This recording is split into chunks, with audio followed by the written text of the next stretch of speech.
네, 자, 지난 시간에 이어서 실무시험 나머지 4번부터 6번까지 마무리 짓도록 하겠습니다. 자, 우선 4번에 1번. 일반 전표 입력 및 매입 매출 전표 입력 메뉴에 입력된 내용 중 다음과 같은 오류가 발견되었다.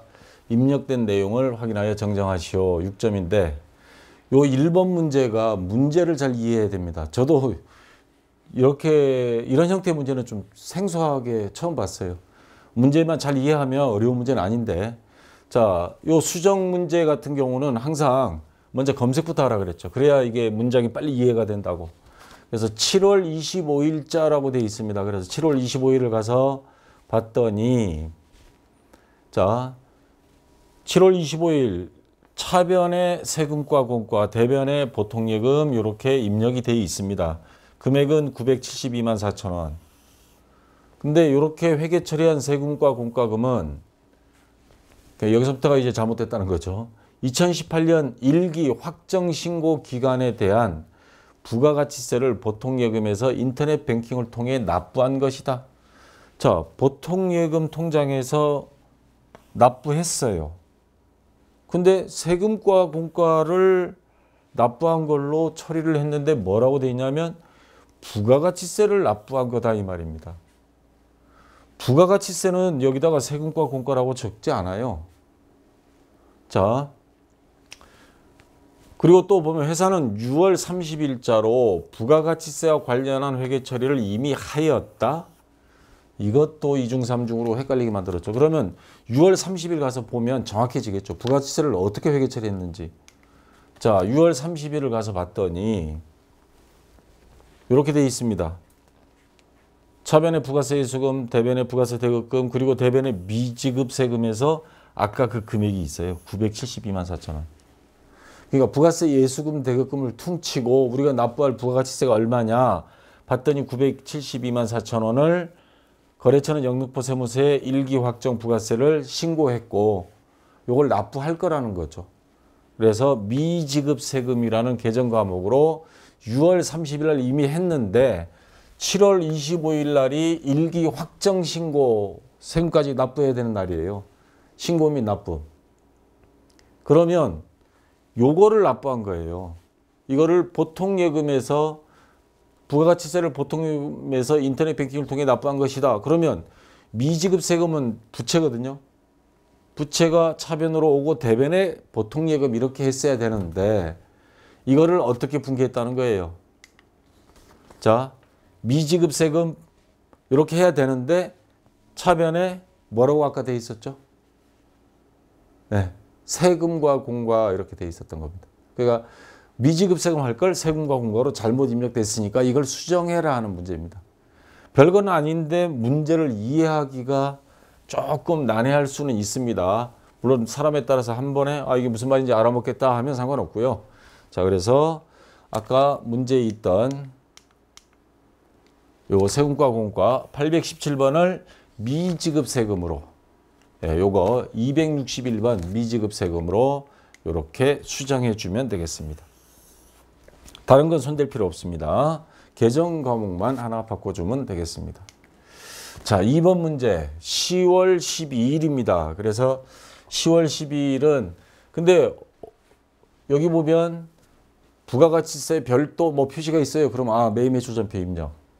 그래서 근데 아까 1번 같은 경우도 언뜻 보면 부가세 어쩌고저쩌고 돼 있어서 매입 매출 전표 입력 가서 딱 봐서 그 날짜가 없고 그 금액이 해당 사항이 없다 그러면 일반 전표 입력으로 빨리 가시고, 자, 요거는 부가가치세 별도 이렇게 표시가 돼 있습니다. 그러면 매입 매출 전표 입력 10월 12일 갔더니 과세 매출 2,500에 250만 원 이렇게 쭉 돼 있습니다. 그래서 대변에 상품 매출, 부가세 예수금, 차변에 외상 매출금 이렇게 분개가 돼 있어요. 근데 뭐가 잘못된 거냐? 상품 매출로 회계 처리하였으나 여기 상품 매출 돼 있잖아요. 확인한 결과 제품 매출로 확인되었다. 이거 완전히 거저먹기 문제입니다. 상품 매출을 제품 매출로만 계정 과목 바꿔주면 끝입니다. 자, 그래서 여기 제품 매출, 계정 과목 하나 바꿔주면 되는 거예요. 이것도. 이거는 문제도 이해하기 쉽고 거저먹기 문제가 하나 나왔었습니다. 자, 이렇게 처리해 주면 되고요. 자, 결산정리사항입니다. 해당 메뉴에 입력하시오. 기말 시점 영업부에서 보관 중인 소모품은 43만 원이다. 기중에 소모품을 구입하면서 모두 비용으로 처리해야 했다. 그럼 차변에 소모품비해서 비용 처리법으로 했었다는 소리죠. 얼마인지는 모르겠어요. 뭐 대변에 현금 이렇게 됐겠죠. 근데 결산 시점에 가서 보니까 영업부에서 보관하고 있는 소모품 43만 원이 남아 있다는 소리예요. 그러면 요 전부 다 비용으로 처리한 거에서 남아있는 43만 원을 빼줘야 되죠. 그래서 대변에 소모품비 43만 원. 그리고 요거는 자산으로 처리해 줘야 됩니다. 차변에 소모품.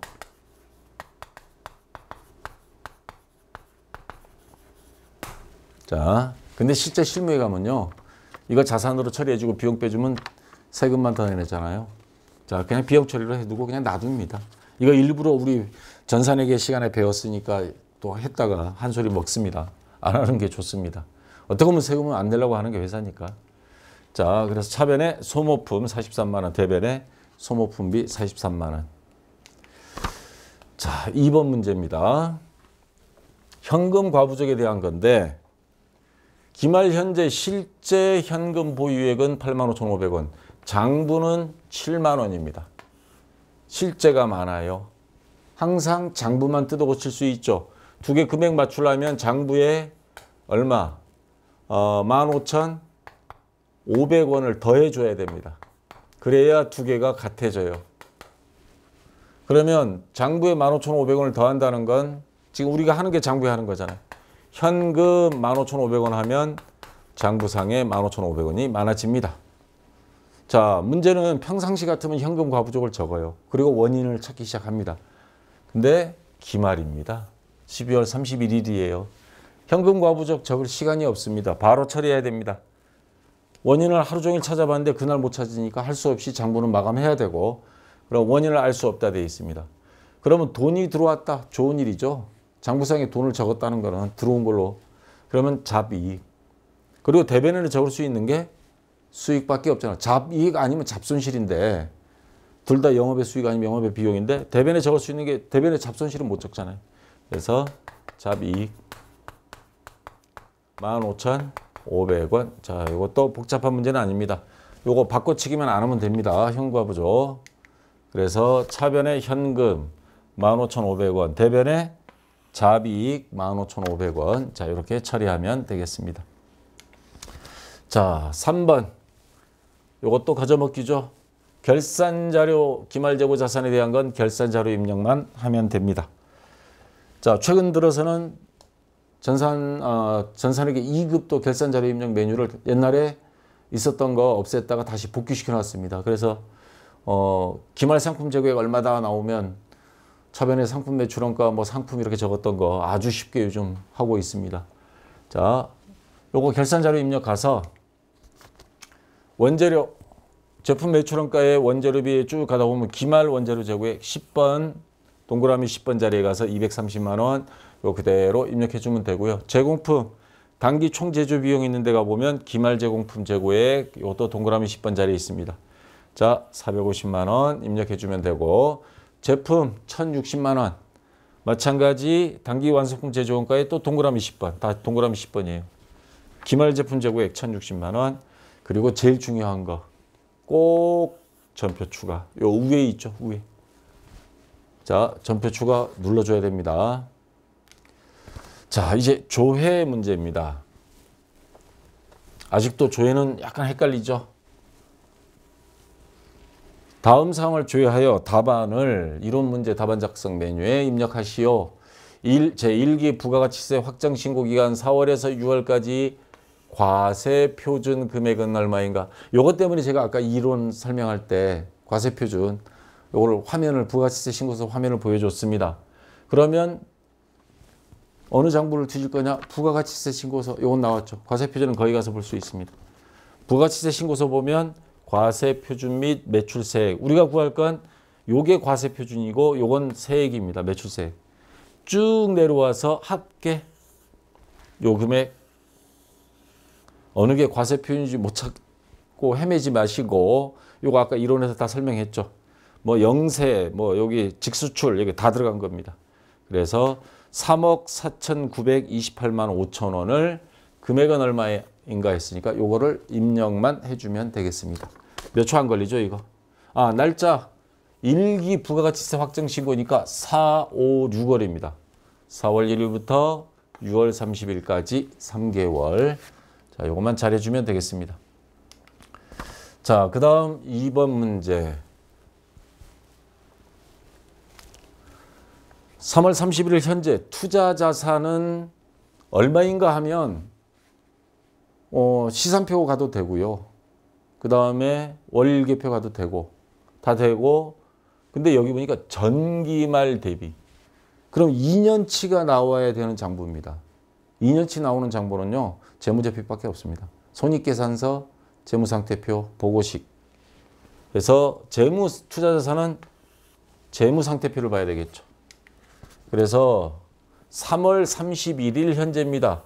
그러면 자 3월 기간 3월 누르고 엔터 치면 단기, 전기 이렇게 금액이 가운데를 중심으로 해서 쫙 나옵니다. 그래서 밑으로 쭉 내려오다 보면 비유동 자산의 1번 투자 자산 단기가 1억 50만 원입니다. 글자가 작아서 좀 안 볼 수 있는데 그 다음에 전기는 9,120만 원. 여러분도 직접 한번 검색해 보세요. 그러면 전기말 대비 얼마나 증가했는가? 그럼 빼면 되죠. 그래서 빼면 1억 500만 원이 글자 크게 해놨습니다. 마이너스 9,120만 원. 요거를 빼요. 그러면 930만 원이 증가했습니다. 자산이. 그래서 요거를 입력해 주면 되겠죠. 2번은. 자, 여기서 전기까지 비교해야 된다 그러면 재무제표를 들어가야 된다는 사실. 자, 그 다음에 판매비와 관리비 뭐 이런 거 나오면요. 대부분 일월계표입니다. 그래서 5월에 지출된 판매비 및 일반 관리비 개정 과목 중 보통 시험은 어떻게 나왔냐면 현금 지출액이 가장 많은 건 얼마인가 이렇게 나오는데 이번에는 달라요. 가장 많이 지출한 개정 과목명은.